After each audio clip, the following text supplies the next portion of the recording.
Hi, I'm Helen Bauer, and this is the Heart of Hospice podcast. The Heart of Hospice podcast is your source for compassionate and informative discussions about hospice and end-of-life care. I'm a certified hospice and palliative care nurse with over 15 years of experience. Whether you're a caregiver, someone with a serious illness, or you simply need to know more about hospice care, this podcast is for you. Join me as we explore all the aspects of hospice, from the details of caregiving to the emotional and spiritual dimensions of end-of-life journeys. For more resources and to connect with me, visit theheartofhospice.com and find us on Facebook, Instagram, and LinkedIn. Keep listening for today's episode.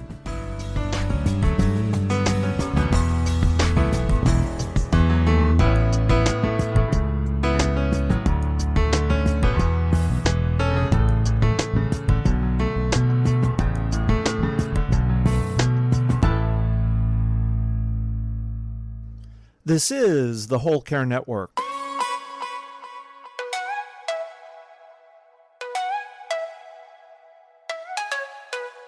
Helping you tell your story one podcast at a time. Content presented in the following podcast is for information purposes only. Views and opinions expressed in this podcast are solely those of the host and guest and may not represent the views and opinions of the Whole Care Network. Always consult with your physician for any medical advice, and always consult with your attorney for any legal advice. And thank you for listening to the Whole Care Network.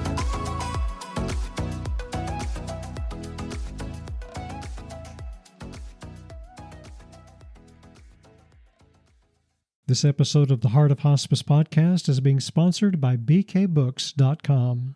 Barbara Carnes and her team at BK Books have created the Approaching Death Support Kit to help educate and support families with clarity and compassion. This new bundle is a practical, ready-to-use resource for the bedside and includes many of Barbara's most trusted booklets. For more information, visit bkbooks.com or see the show notes for the link to bkbooks.com. My guest today is a hospice and palliative care doctor working to help healthcare workers survive and thrive while caring for people with serious illness and their caregivers. Emma Jones is a practicing hospice and palliative care physician who's also worked as a pediatric oncologist and a general pediatrician. With over a decade of experience mentoring residents and fellows, Emma has become a guide and an uplifter for countless healthcare professionals who are navigating the turbulence of the modern medical system. In her book, The Phoenix Blueprint, Emma shares the skills and practices that have allowed her to emerge stronger from her own burnout and rediscover her calling to serve patients and her colleagues. She draws on yoga traditions while respecting each person's unique path, and she provides a step-by-step guide to help those in healthcare rise like a phoenix from the ashes. Emma and I talked about her self-care. It's very important to her, and she has an interesting name for what she has as her go-to healthy self-care habit these days.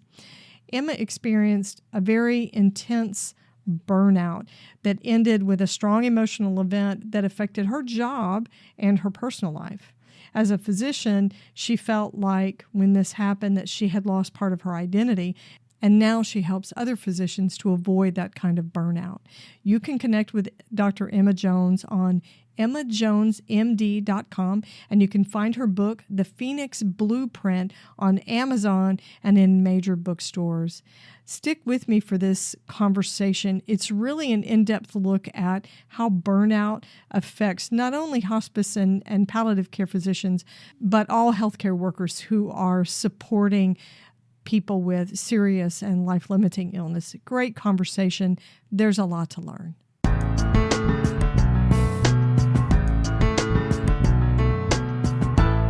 Emma, welcome to the Heart of Hospice podcast. It's great to talk with you. You too. I'm happy to be here.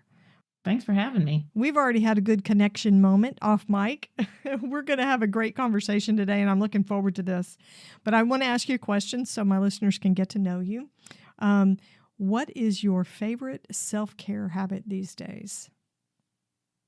What a lovely question. Because A, it implies that I have more than one. So I like that you just assumed that, because we all should have plenty. No pressure. No Um, pressure on that one. but my favorite self care habit is daily movement. I think that I have really become a huge fan of using my body as a way to kind of move stuff. And so every single day, either doing some running, yoga, Pilates, kind of have a mix of things and whatever is interesting, right? But daily movement is my favorite self care habit right now, and something that does not feel hard to do. It's easy. It feels hard if I don't do it, right?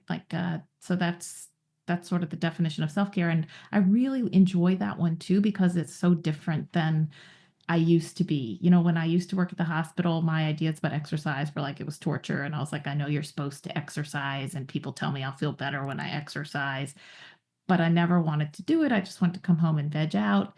And now I'm at this place where I'm like, oh my God, I actually like exercising. And when do I get to do my walk? I don't know if I'm excited about runs, but I'm pretty excited about walks, especially if the sun is shining.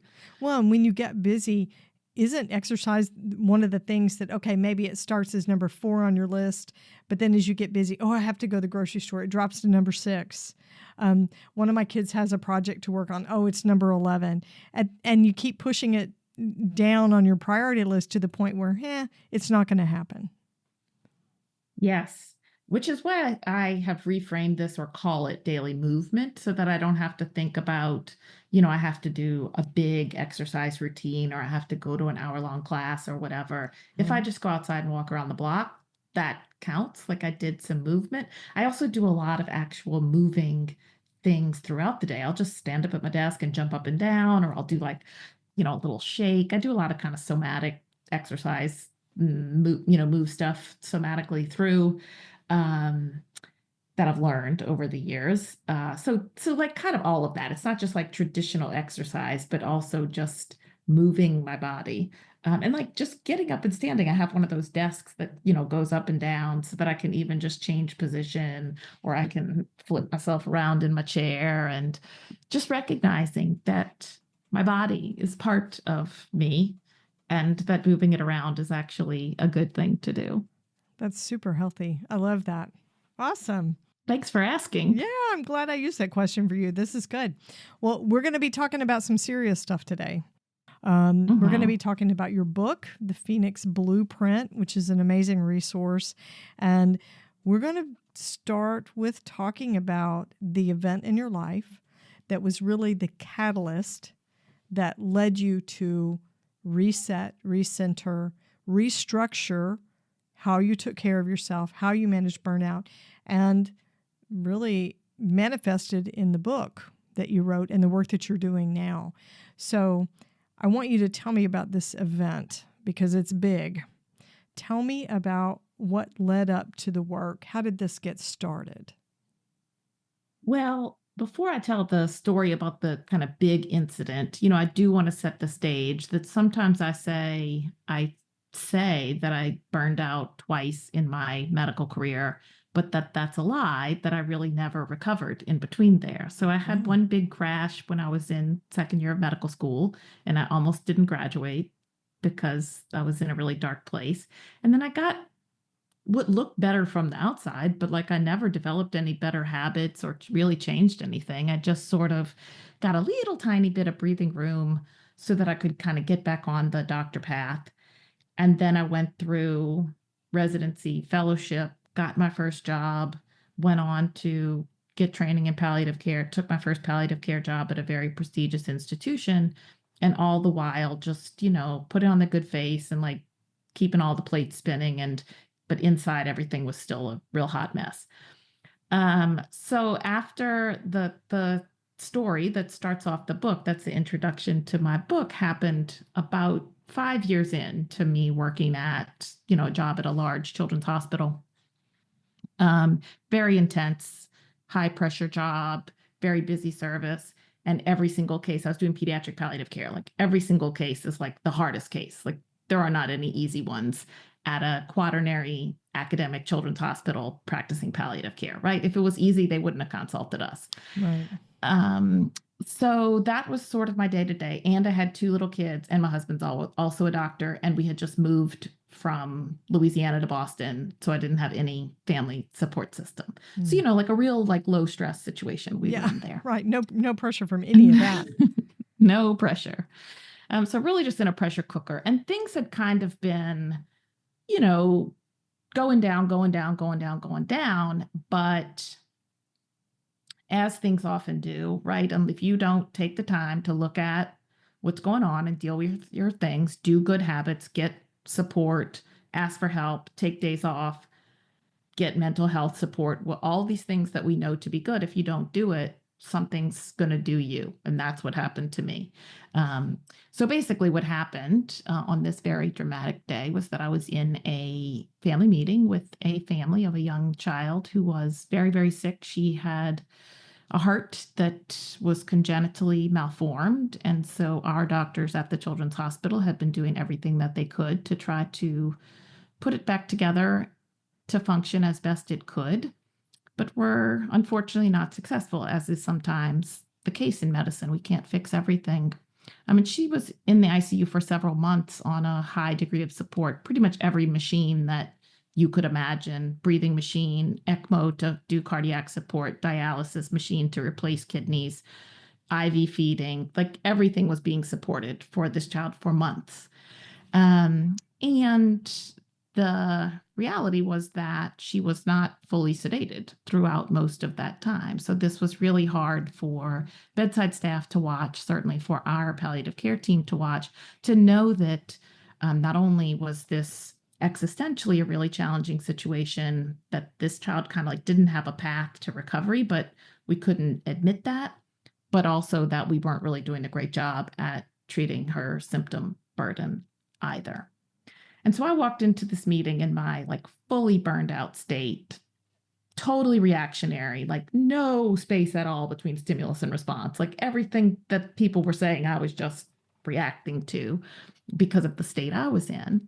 And that, as you can imagine, that's a really high stakes situation. The parents are also in that highly reactive state. All the other people in the meeting were in the highly reactive state. The problem is, I'm the palliative care doctor. I'm the one who's supposed to be the calmest person in the room. I'm the person who's supposed to come in, bring the rationality, bring the curiosity, bring the let's take a step back here. And instead, I just started yelling at people. I was telling people nobody cared about this kid, and you're just scared to give her enough morphine, and this is unacceptable. I'm yelling at everybody. Little did I know it was actually the parents who had asked for her to be more awake, because in their grief, they were like holding on to that little shred of whatever. And so actually I was insulting them and yelling at them, which wasn't ever my intention, but like that's what happened.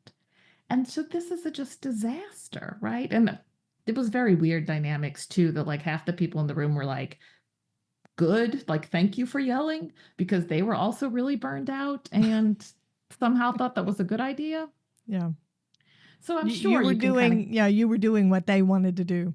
Right. I was saying on the outside how they felt on the inside. Right. So I think that is, in reflecting on this, that's actually one of the things that mortifies me the most, is like, why wasn't everyone in that room like really scared about how I was acting? Only a few people were, like 2 people were like, we think something's wrong with Emma. And the rest of the room was like kind of on the train of like, this is, everybody's raw and everybody's upset, so we should all be yelling, and that seems normal, right? And I think that is part of the way burnout culture works, is that when everybody's fried, it's really hard for us to start turning the whole culture back around, and things that are really not normal feel normal and just get accepted as normal.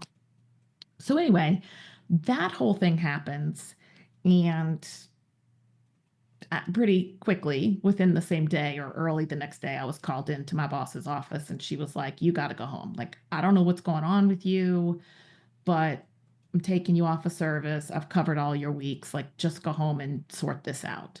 Now, unfortunately, there was not really any guidance on like what to do or how to help or anything. Just like, get out of here. And I think in a loving way, like I think that was just like, you need some time, so I'm giving you time. And so I don't want to be too harsh about what wasn't given to me. Time was given to me. Um, but that the reason why that was the big crash is that obviously, you might say, oh, you started yelling at patients. Like, that was a pretty big crash, but that was only like the halfway down crash. Personally, I went way farther than that because everything that I ever knew just got stripped away from me. Like, I'm a good doctor. I hold it all together. I'm doing just fine. Like, every belief that I had about myself in one moment just got like the rugs got pulled out. And so that turned into huge depression, despondency, just really low, like the lowest point I've ever been in my life. I couldn't even function. I mean, I didn't even want to get out of bed. My husband would like pick me up out of the bed and like put me in clothes and like push me out the door. I started practicing yoga out of spite during that time because I was like, well, I guess I'm just home with nothing to do. I'll just be one of those yoga people. So I started going to a studio in my neighborhood, like really out of spite. And I still work with the teacher that I worked with then. And I've told her this story and we laugh about it because she's like, well, that's the thing about it. It works whether you believe in it or not. And so I do say that Matt saved my life and that she saved my life. I mean, in addition to my husband and my psychiatrist kind of putting me back together like a broken Humpty Dumpty, I got put back together and that I could start on the path to healing. And that is what led to me wanting to write this book and wanting to do the work that I do now with supporting healthcare professionals, because I know how, like, out in the wilderness that feels when something happens, either dramatic, like happened to me, where I just got sent home with no explanation or instructions, or maybe not that dramatic, but you just feel really bad in the inside. And that's a thing about despondency, is like you can't find your action. So I really wanted to give people not only the validation that like at least one other person has felt as bad as you feel, and also there's a way out. So I'm going to give you, a little bit of the roadmap, or I call it the blueprint, for how to get out of this dark place. It's really sad that your employer, who obviously understood what you were dealing with and the stressors of your job, did not offer you any insight or, you need to think about a path forward doing this and this and this. I think that's very common, that we just sort of get out there and handle yourself. So on your website, you write that a series of small radical changes helped you to recenter your life and regain balance. It's a series of small radical changes. What were those changes, and how long did it take for you to feel the effects of this? Because the burnout didn't happen overnight. That's right. Yeah. Using these small changes, how long did it take before you felt like the burnout had been, I don't know, mitigated or controlled? Yes, that's also a complicated story. And I like the way you sort of pair it with like, this is how long it took you to get in. So of course it was going to take you a while to get out. Yeah.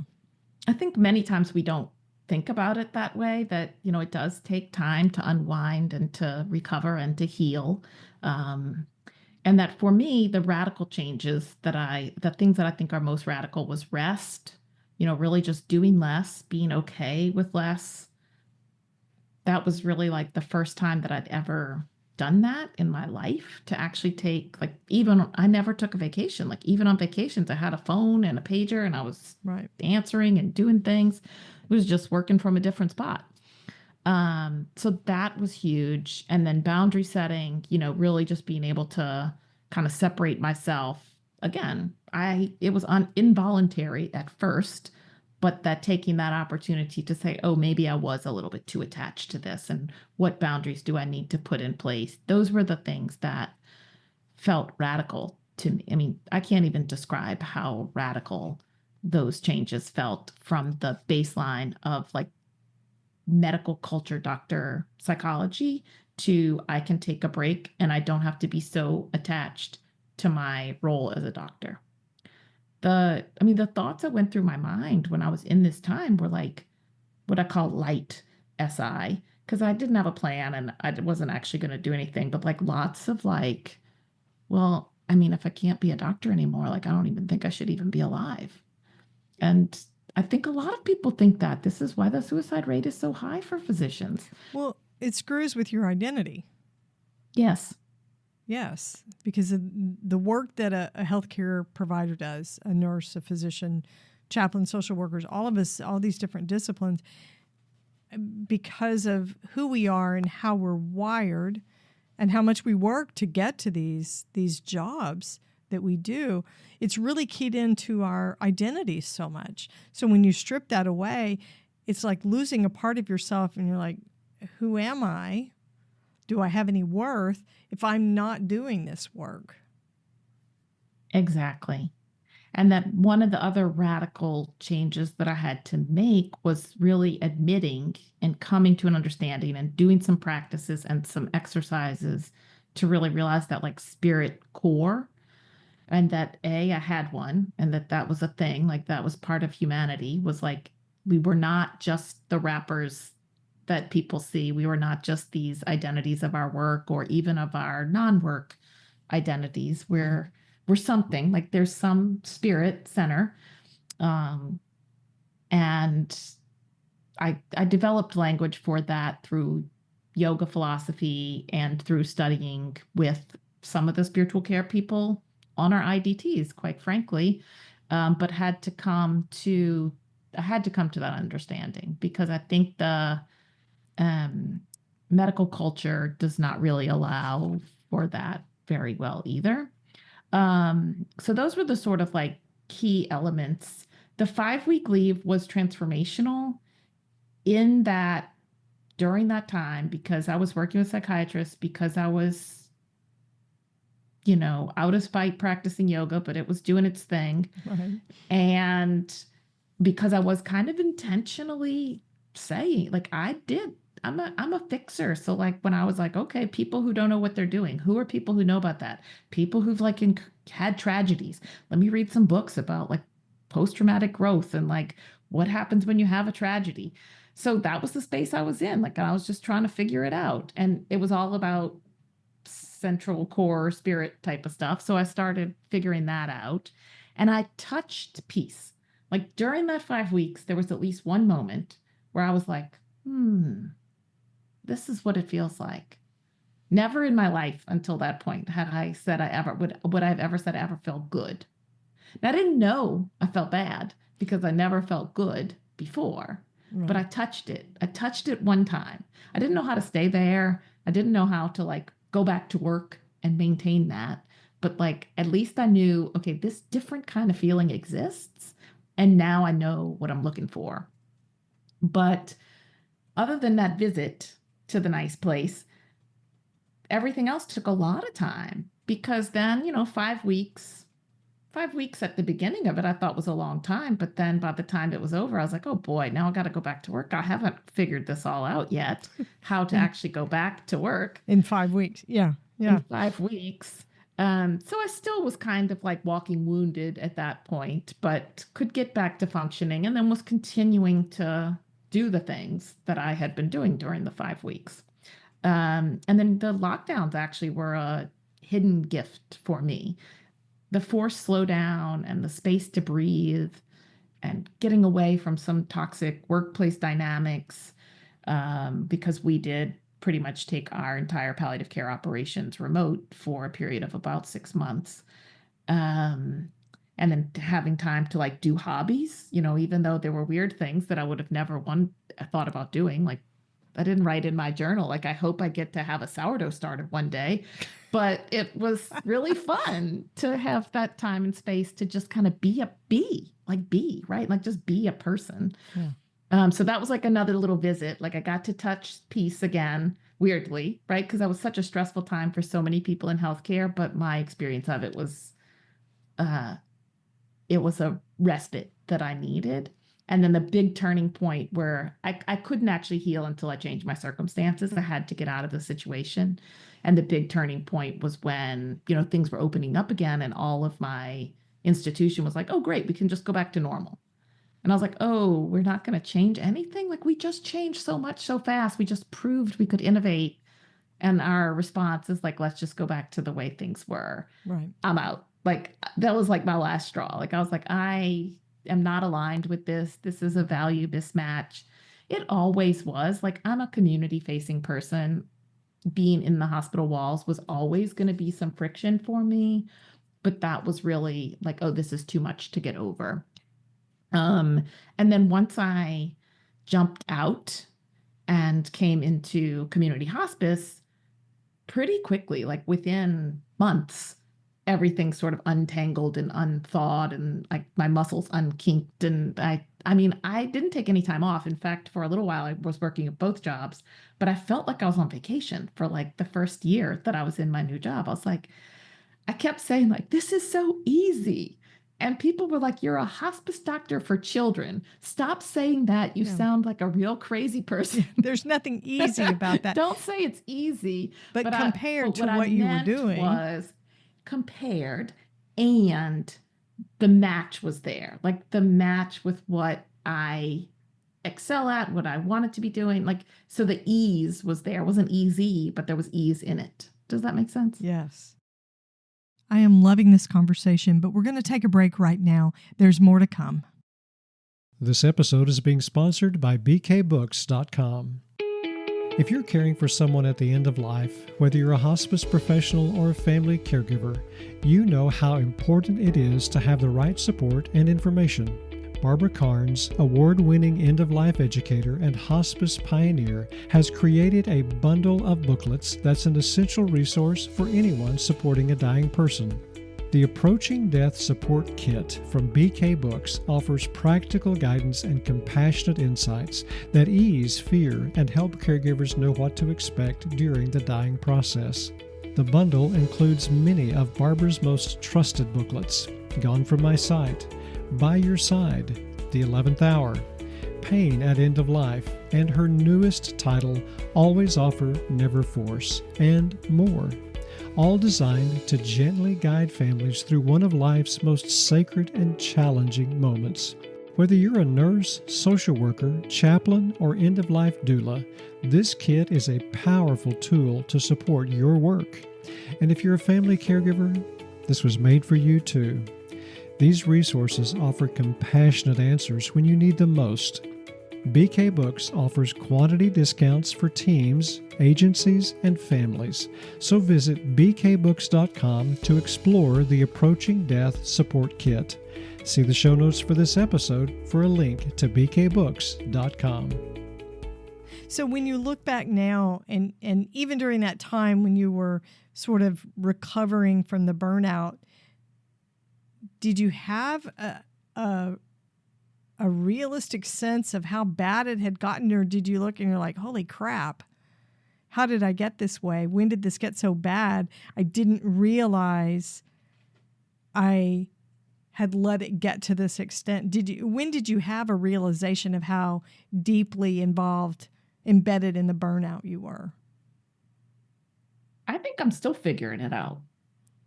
I mean, I think the first biggest sort of masking, if you will, or cleaning the lenses, right, where I felt like I could finally see clearly, was those times when I visited ease and peace and happiness, and that I could finally see, what I think is a baseline was actually quite diseased. Yeah, it was pretty crappy. That was a real eye-opening moment, and that came in during like the 5-week leave. So not until, I had already been through one crash and already been through all the things that led me to being in that super reactive place, right? So very, very, very burned out.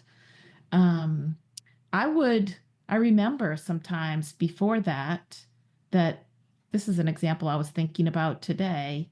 You would read an article or listen to something like your podcast, or read an article in New York Times about some wonderful work that people are doing in hospice and palliative medicine, and they're profiling someone and they're talking about all the things that they love to do. And I would be so angry.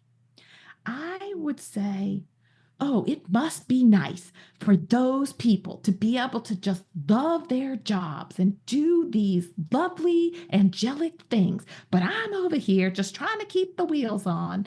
And we've got 10,000 patients to see, and we are getting consults out of our ears. And, just this mentality that I could not enjoy anything about my work because I was so burdened by my work. Right. And I see that in so many people, now that I sort of know to recognize things as burnout, you see it everywhere. You're like, oh, burned out, burned out, burned out, burned out, burned out. Yeah. But when you're in it, there's no self-awareness for that kind of thing.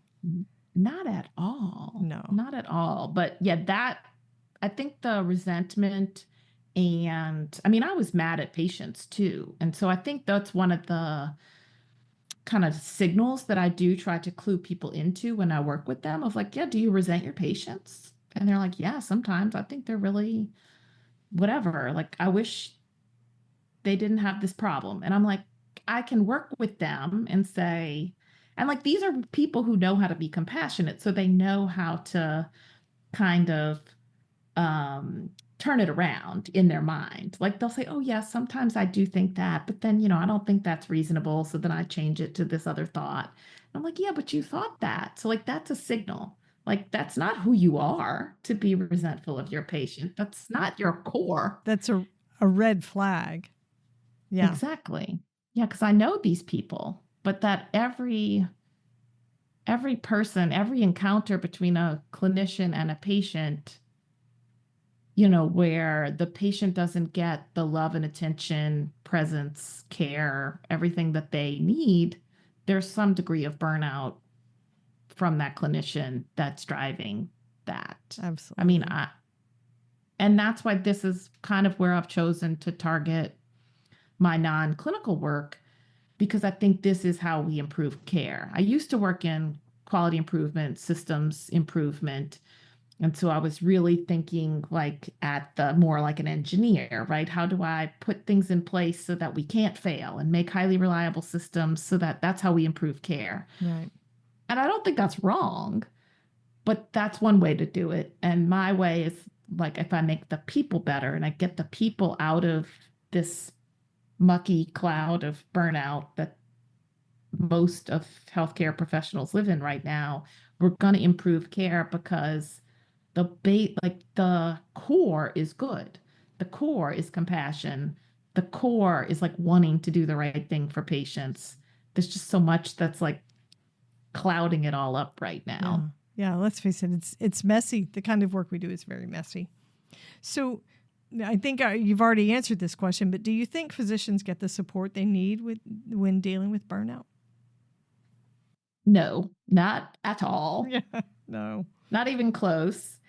Things are getting better. I think people are talking about it. I think there are, the AMA is talking about it. All the major academies are talking about it. There's the Lorna Breen Heroes Foundation that's, specifically trying to prevent suicide by making mental health much more accessible for physicians, removing the stigmas. Like, that's a big issue. Right. So I think we're getting better nationally. But I think at a individual clinic or individual hospital level, the truth is the physicians are the drivers of revenue. So it's almost like, we're sorry, but you can't take a day off because that's the economic engine of this whole thing. Right. Your contribution to this, your productivity, your hours, your points, however the system is set up. Absolutely.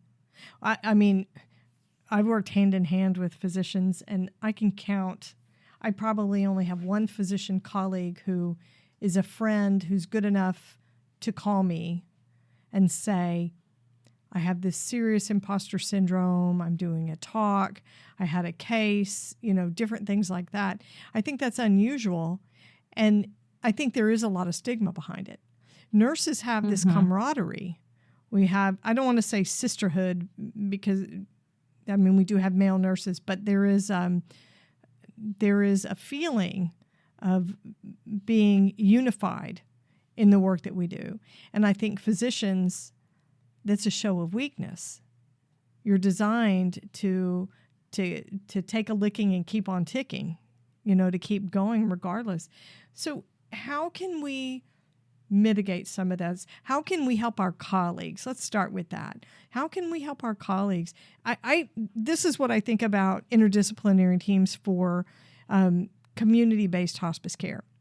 What I see in interdisciplinary teams is a lot of times that hospice doc will come in. He meets with the interdisciplinary team, say, once a week or once every 2 weeks. He's not a full-time employee, so he's not in there embedded in the team all the time.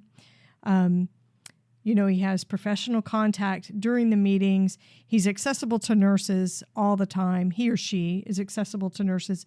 And, conversing and caring for patients and providing orders and troubleshooting. But as far as,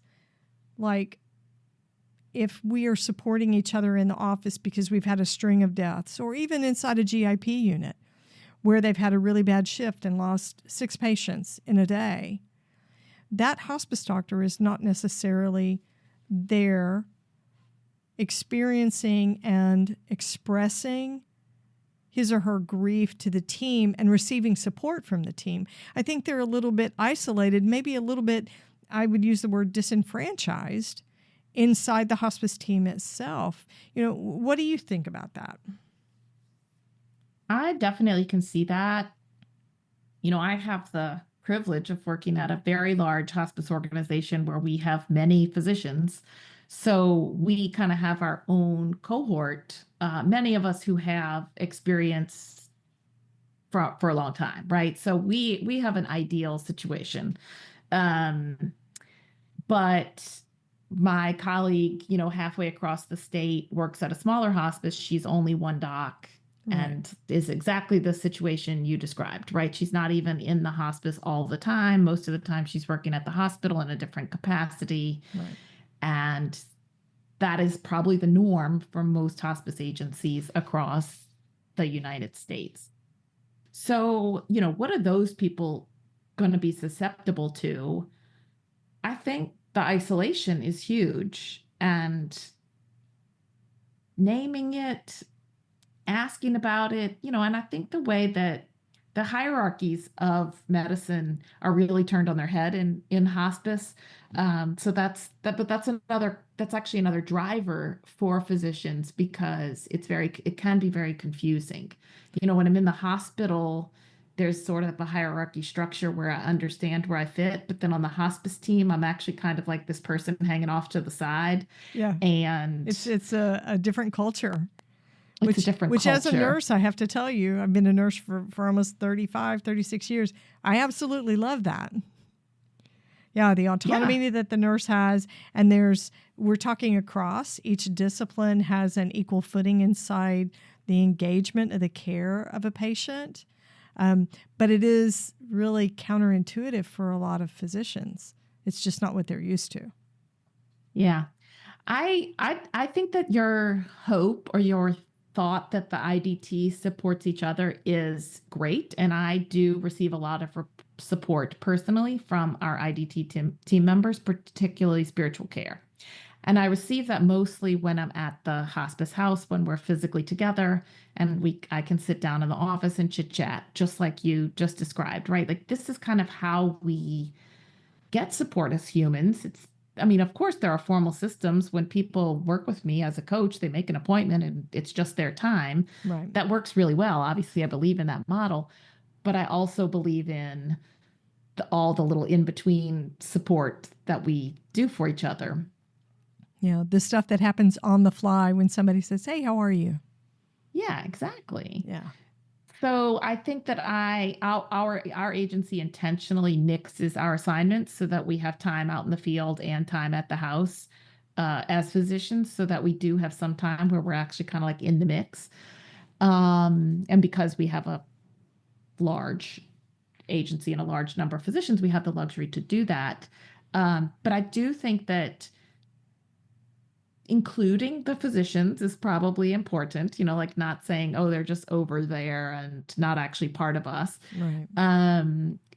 is a nice first step. But that I also think that we can't overturn all of the culture all at once, and acknowledging that physicians may need time to talk to other physicians and encouraging them to find the space where there are people that they self-identify as their people and do feel that camaraderie with, right? Brotherhood, sisterhood, like we've been through some similar life experience, whether that's residency training or being the one who actually orders the medications or being the one who had to make a hard decision. The experiences are different, based on your role. And I do think that there's space for both. We can learn across disciplines, but then we do actually need some spaces where we kind of have our own team, so to speak. Absolutely. Absolutely. And that there are things that are really hard to admit. I have told my story many times. I am very comfortable talking about some of the hard calls that I've made and some of the vulnerable moments that I've lived through. But for most physicians, to even admit that like internally is impossible, much less to say it out of their mouth. Yeah. So it really has to be a safe space where they know that's going to be somebody that understands. And almost always they're not going to do that unless the other person is also a doctor. Yeah. I mean, that's the other reason why I started coaching doctors, because they're not going to go see anybody else, most of them. I mean, it took me having a major meltdown before I sought mental health support. And I had to see a psychiatrist. I was not seeing anybody who didn't have an MD. I'm not going to lie. Even though I get all support from all disciplines, and I mean, now I do music therapy and art, and I do yoga, and like, I love everything now. But like at first, when I was in that big pain, that was a big defender. That was hard to move. But isn't that somebody, that's one of your people? That's somebody who understands the work that you had to do to get where you are? Maybe not understanding the palliative care and the pediatric work with seriously ill kids, but understanding what it cost you and what you gave up to earn your credentials and do your schooling. I think that does make a difference. There's a validation there and a commonality that maybe an LPC or somebody else couldn't relate to. I think it's just different. So I get that. There you needed that connection. That makes sense to me. There's also another layer of defense, and all of this I now recognize because I walked through all of this, which is why I feel uniquely qualified to help walk other people, because we don't always want to just teach from our own experience, but I think that like I just said, if that's what's going to help people feel comfortable, then we use our affinities to kind of chaperone people as we go. We do that in our clinical work, and this is what I do in my coaching work as well.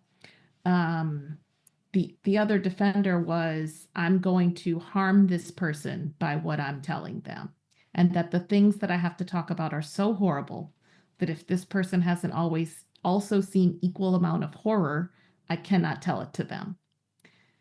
And that knowing that I take care of dying children was something that was hard for me to find, like the people that I could confide in. Yeah. Now, I would say that is a common thread that runs through almost everybody who works with seriously ill people, regardless of the age of the patient. I would see things as a field nurse and come home and never share that with my husband, who does not work in healthcare. I would never volunteer any of that information. I remember sitting at a holiday, family holiday, so I have a daughter who's a firefighter, and she and I somehow got to talking. She was talking about her firefighting job and some things that she'd seen, and she sees some stuff. She works in a very large urban fire department. And I'll bet. All of a sudden we were talking about burn victims and things like that. And it was as if she and I were the only two people in the room. And then we stopped because we were the only two people talking, and we looked around and realized that everybody was staring at us. Oh my goodness. We had gone into this very I would say, dark, deep conversation about the work that we did and some things that we had seen. And we realized we were sitting in a room full of people that could not relate to what we did on any level and were horrified by what we were talking about. And I'm like, oh, this is probably a conversation for another place, another time. And I think that's where we end up as hospice people. We're not going to share some of that stuff. It's almost like keeping the purity of your personal life away from some of the really hard things that you see in your work. Yes. Yeah. And I think to some extent there's a real protection in that. You know, I know that when I was in a bad place, and what I see from a lot of people who are kind of in that burnout soup is a want to vent a lot. And I think that we know from the research that venting doesn't actually help you. It kind of like cycles you up a little bit more, which you actually need. It amplifies it. Yeah, you just need to move those things out, move those emotions out, which is why I love my movement. But you would be much better served to just go out for a run with a friend and not talk about anything than to go vent over margaritas with your coworker. Right. That in terms of like what would actually help you. The venting feels better in the moment. But it doesn't get you anywhere. It doesn't really get you anywhere. And in fact, it might actually get you the wrong way. Right. Amp you up in the wrong direction. So talk to me about Recharge Studio and the coaching services that you're providing there. Yeah, so the Recharge Studio is just kind of the umbrella that I call for all of my online coaching space. I have several programs targeted at healthcare workers of all disciplines. I don't only work with physicians, although, of course, I feel like that's the experience that I understand the most deeply. Right. We have initially worked on burnout, but recognize that not everybody wants to identify that way.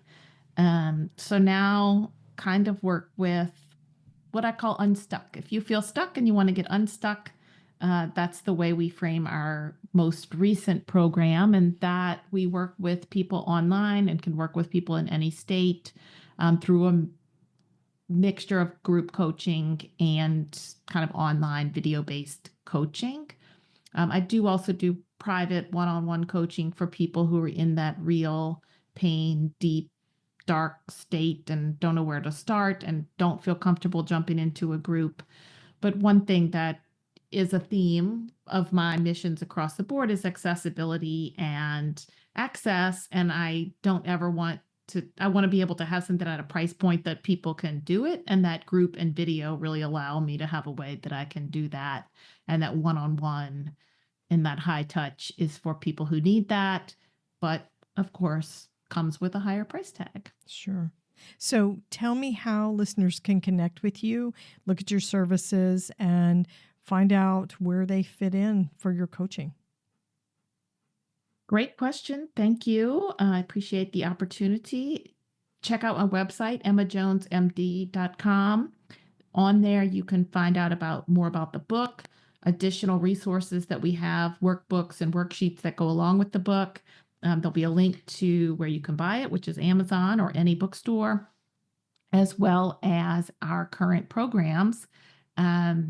If you are in a state where you want to talk to somebody right away, there's a book a call button, and we offer our first session for free so that we can help you figure out what your first step is, whether it's to work with us or not. We are going to sort that out.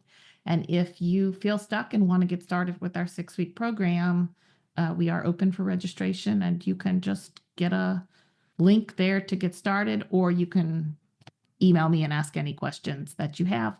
I also love to collaborate on things, and I'm coming up with new ideas and new programs all the time. So if anybody gets inspired to work with me or come up with a program of their own, just email me, and I'd love to talk about it. Nice. What's your email, Emma? Emma@emmajonesmd.com. Awesome. I will have links in the show notes to all of this. So one last question before we close. Emma, what are we getting right in the end-of-life industry? We are getting a lot right. I do think that hospice care in particular is a rare harbor in the storm of the chaos of the medical system right now. We get to go into people's homes. We get to provide wraparound care. We do get to spend time with people. Maybe not as much time as we like, but a whole lot more than most other healthcare professionals. And I think actually, although sometimes the hospice benefit feels very constraining, that actually leads to better health outcomes, with this sort of less is more type of situation. So I think we're actually doing a lot right. I think that any kind of policy that can increase hospice access, get earlier integration is great. For pediatric patients, we have concurrent care, which allows us to come in even while the children are still receiving quote unquote usual or curative therapy. So they can still be getting chemo, they can still go to the hospital, they can still see their regular doctors. They don't have to give up anything in order to get hospice. They do still have to have the 6-month prognosis. So that's been huge. And some version of that, for more ages might be a nice innovation. But really, we also need, just more people. We see more people. I mean, this is really the main thing. More people, more time, more money. But end of life, my goal, I don't know that there is such a thing as good death. I think death is really hard and really messy, and that we're here to kind of do our best and show up and have it be companioned. And I think hospice does that really, really well. And I also don't have a bias towards death at home. I do really want death at location of preference. So for some people that's in the hospital, for some people that's in the hospice house, and for many people that is at their home. But I feel like it's my job to make sure that I've removed whatever barriers there are to you having what you want. I'm not here to tell you what you want. Right. And I think we're doing that right most of the time too. Earlier integration feels like the right answer, and more access to home services for more different kinds of homes and different kind of people in their homes. So diversity is another big sort of innovation, because the hospice benefit's great, but it was made for a very narrow set of circumstances. And now we have a very wide set of people that we're trying to encompass, and we haven't changed anything substantially yet. Yeah. Whether we're going to get any airtime in the current political environment is an open question. I'm not sure, but I think it's still worth trying. And there's lots of smarter minds than me. Health policy is not really one of my main things, but I know that policy is the way that change happens. So, right. And I think we can all agree that change needs to come. But I got to tell you, I love that concept, the term that you use, wraparound care. It just sounds like we're bringing in care that hugs a family and a patient. That's what we do. Emma, thank you so much for being on the show. You're awesome. Keep doing the work that you're doing. We need it so badly. Thank you so much. Been a pleasure to talk to you. Thanks for listening to the Heart of Hospice podcast. Check out our sponsor in the show notes, and please leave a rating and review on Apple Podcasts. We would appreciate it if you would share this episode with your friends and family and anyone who needs to know more about hospice. Connect with us on Facebook, Instagram, and LinkedIn. And remember, no matter who you are or where you are in your hospice journey, you are the heart of hospice.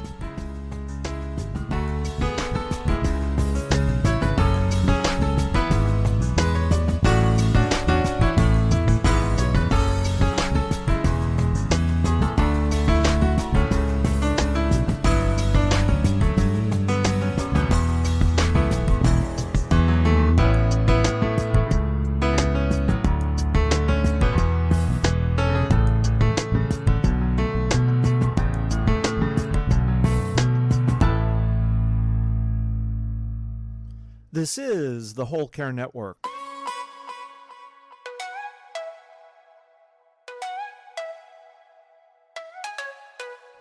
Helping you tell your story one podcast at a time.